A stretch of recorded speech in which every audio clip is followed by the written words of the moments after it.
brought to you by Silver Pumps.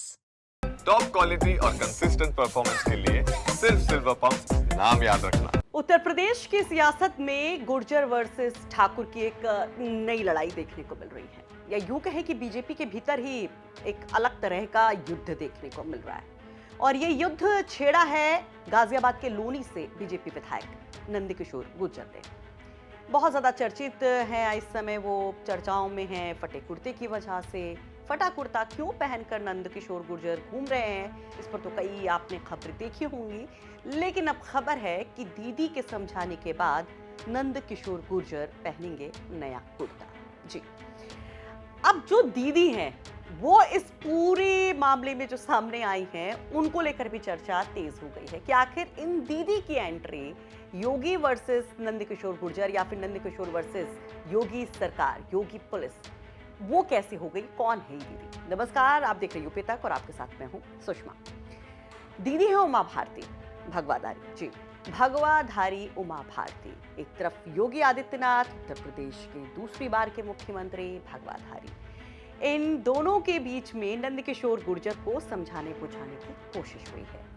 Nandkishore Gurjar जो योगी सरकार के खिलाफ मोर्चा खोले खड़े हैं, दिल्ली में एक बड़े आंदोलन की तैयारी होती है, गुर्जर समाज पूरी तरीके से तैयार होता है अब योगी सरकार को घेरने के लिए, दिल्ली में एक बड़े आंदोलन के लिए। इन सब के बीच में खबर आती है कि नंदकिशोर गुर्जर पहुंच गए भोपाल फटे कुर्ते और नंगे पांव। वहां पर उमा भारती से उनकी मुलाकात होती है और उसके बाद उमा भारती का एक बड़ा संदेश आता है उनके सोशल मीडिया प्लेटफॉर्म एक्स के पेज पर। कहा यह जाता है कि उमा भारती ने खुद ही नंदकिशोर गुर्जर को बुलाया था उनकी नाराजगी को लेकर। उसके बाद उमा भारती ने ही ये जानकारी दी कि नंदकिशोर गुर्जर फिलहाल मान गए हैं, वो दिल्ली कूच नहीं करेंगे, उनको मना लिया गया है, वो अपनी दीदी की बात नहीं काटेंगे।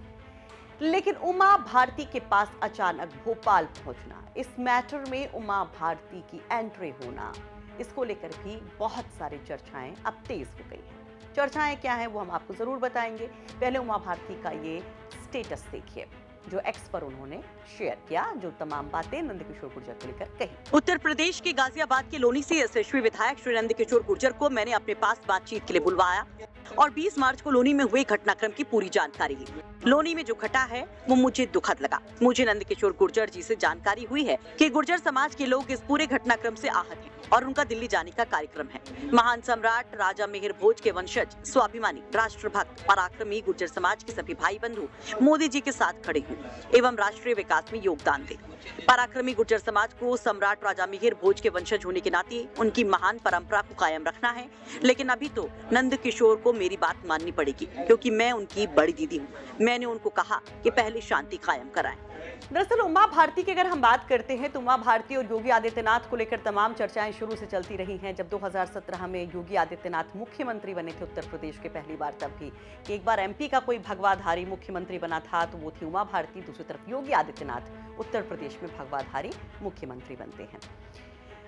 दोनों के रिश्तों को लेकर भी तमाम तरह की चर्चाएं वक्त वक्त पर बदलती रही। आपको याद होगा 2020 का वो हाथरस रेप कांड, जिसमें एक दलित बेटी के साथ कहा गया कि दरिंदगी की गई और उसके बाद उसकी हत्या कर दी गई। इस मामले में पुलिस पर कई सारे सवाल थे। रात में बॉडी के क्रिमेशन को लेकर भी सवाल थे कि अंतिम संस्कार रात में कैसे कर दिया गया।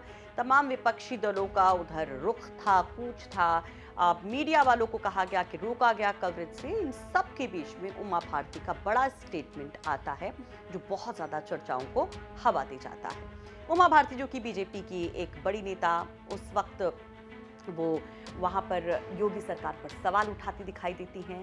बैक टू बैक 8 ट्वीट, जी ये जो एक्स है, पहले जब ट्विटर हुआ करता था तो उसमें 8 ट्वीट वो करती हैं और वो कई सारे सवाल उठाती हैं कि कहीं पर भी इस तरह का कोई नियम नहीं है कि एसआईटी जांच के बीच में अब किसी को पीड़ित परिवार से मिलने से रोका जाए। वो सरासर से गलत बताती हैं, पुलिस और प्रशासन की ज्यादती बताती हैं कि वहां पर जो विरोधी लोग पहुंच रहे हैं, विरोधी नेता या जो मीडिया के लोग पहुंच रहे हैं, उनको मिलने से रोका कैसे जा रहा है। वो ये भी कहती है कि उनको उम्मीद थी कि योगी आदित्यनाथ पूरे मामले को संभाल लेंगे, वो सीएम पर पूरा भरोसा करती हैं, लेकिन अब ऐसा वक्त आ गया कि उन्हें बोलना पड़ रहा है। तमाम चर्चाएं शुरू हो जाती कि क्या उमा भारती यानी एक भगवाधारी बीजेपी का नेता दूसरे एक बड़े सूबे के मुख्यमंत्री भगवाधारी मुख्यमंत्री पर सवाल उठा रहा है, क्या उसकी सरकार को घेर रहा है, ये सवाल उठा। लेकिन फिर जो हम कहते हैं ना कि दीदी हैं, दीदी बोलती हैं तो कभी खट्टा तो कभी मीठा भी बोलती हैं, दीदी मीठा भी बोलती हैं। 2022 का विधानसभा चुनाव होने वाला था, उसके पहले उमा भारती ने एक बड़ा स्टेटमेंट योगी आदित्यनाथ को लेकर दिया था कि वो मेरे छोटे भाई जैसे, बल्कि उनको मैं अपना एडवांस वर्जन देखती हूँ, एक बेहतर वर्जन देखती हूँ।